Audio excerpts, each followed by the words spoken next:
Assalamualaikum warahmatullahi wabarakatuh. Selamat malam di channel Dunia Mencekam. Pada kesempatan malam ini kita akan membahas sebuah kisah horor ya teman-teman ya. Cerita horor yang dialami seseorang ya teman-teman.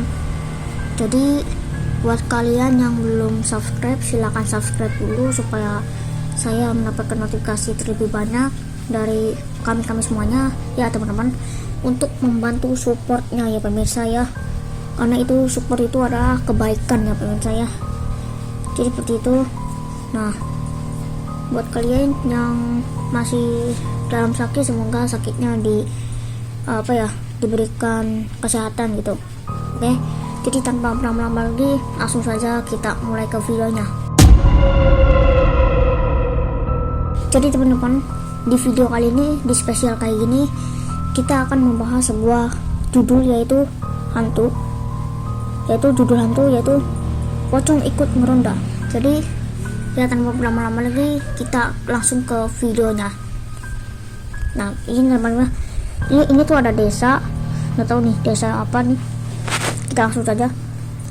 Desa dimana tempatku tinggal sedang ditanda rumor maling malam hari, karena pada jam segitulah biasanya maling beroperasi. Anehnya maling tersebut selalu menjarah rumah yang saling berkaitan. Misalnya saja malam ini rumah nomor 1 kemalingan, dan keesoknya rumah nomor 2, yang selanjutnya menjadi target, begitu seterusnya.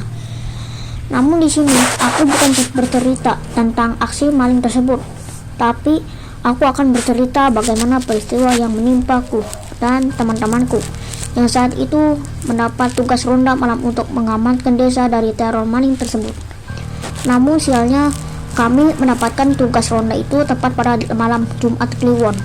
Saat itu desa masih minim penerangan, maka tak heran jika aku dan teman-temanku sudah biasa main di tempat gelap, hingga kami menganggap itu hal biasa. Tapi tidak setelah peristiwa ini. Pada malam kami bertugas ronda, salah satu temanku memberikan usul bagaimana jika kami menakut-nakuti maling tersebut dengan menyamar menjadi setan. Kami pun menyetujuinya ya temannya, setujui kata temannya. Mohon maaf kalau saya kata-katanya itu salah, maksudnya itu teman-temannya setuju gitu. Dan kami pun menyetujuinya dengan bermodalkan spray putih dan tali rafia. Kami pun memilih setan pocong sebagai penyamarannya.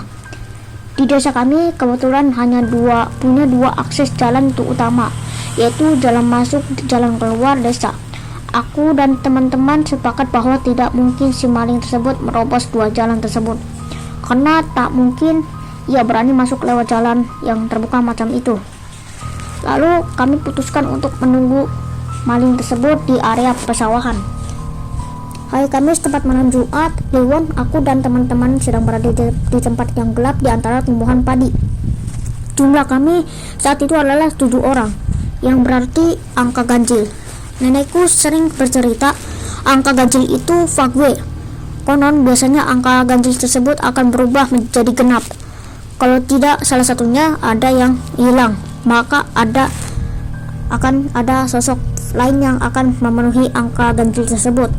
Tapi kami tak peduli dan merasa itu hanyalah sebuah cerita, mengingat kami sudah sering sekali main dan berkumpul di tempat yang seram dengan jumlah ganjil, namun tak pernah terjadi apa-apa.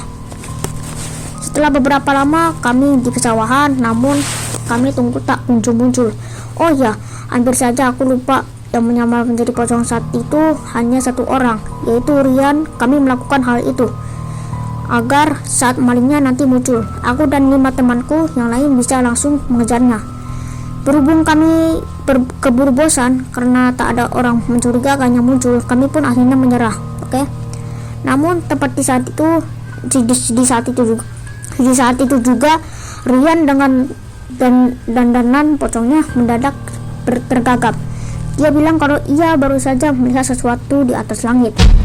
Kami terhenyak dan serentak mendongkrak ke arah yang ia tunjuk, hingga aku sadar bahwa kini bulu kuduku berdiri. Teman-temanku yang lain memandang ngeri melihat objek di atas sana. Tepat di atas kami ada sesuatu berwarna putih yang tengah melayang. Aku sempat berpikir bahwa itu hanyalah plastik yang terbang tersapu angin, tapi sebenarnya benda tersebut tidak bergerak sedikit pun, padahal angin sedang berhembus dengan kencang. Aku berharap itu adalah sesuatu lain dan bukan sosok menakutkan yang sempat melintas di pikiranku. Tapi bentuknya lonjong dan tinggi dengan bagian atas dan bawahnya terikat. Tak mampu aku elakkan memakan sosok itu terlihat jauh di atas sana, tapi 200% aku yakin bentuknya memang seperti itu. Aku dan teman-teman yang lain mulai meringis ngeri. Serentak kami memutuskan untuk pergi dan pulang ke pos ronda.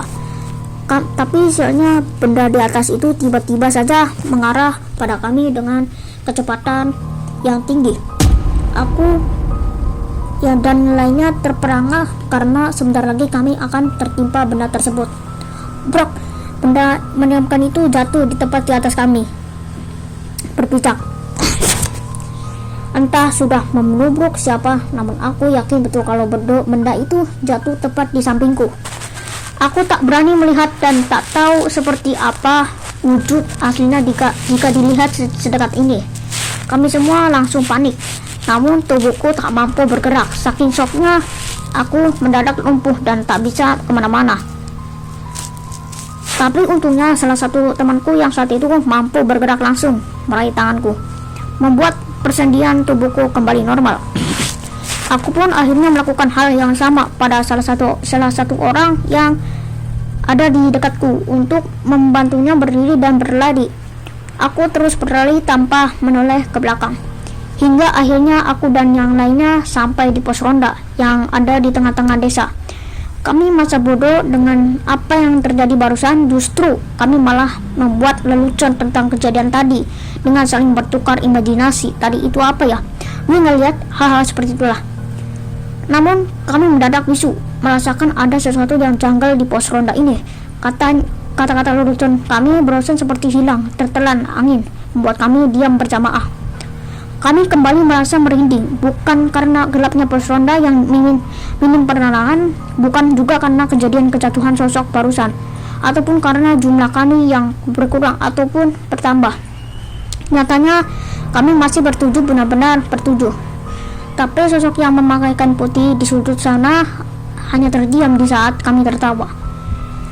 Penerangan yang minim membuat kami tak sadar sosok yang duduk di pojok itu terbungkus kain putih menutupi wajahnya lengkap dengan ikat tali putih di atas kepala dan bawah kakinya. Jantungku berpacu cepat. Itu jelas bukan Rian yang menyamar itu. Oke, jadi seperti itu ya teman-teman ya ceritanya. Dan gimana sih menurut kalian ini ceritanya, seram atau bukan ya? Jadi teman-teman ya, sekian dulu dari saya. Jangan lupa subscribe, like, komen, dan share, dan bagikan ke teman-teman kalian. Kita akhiri dulu. Wassalamualaikum warahmatullahi wabarakatuh.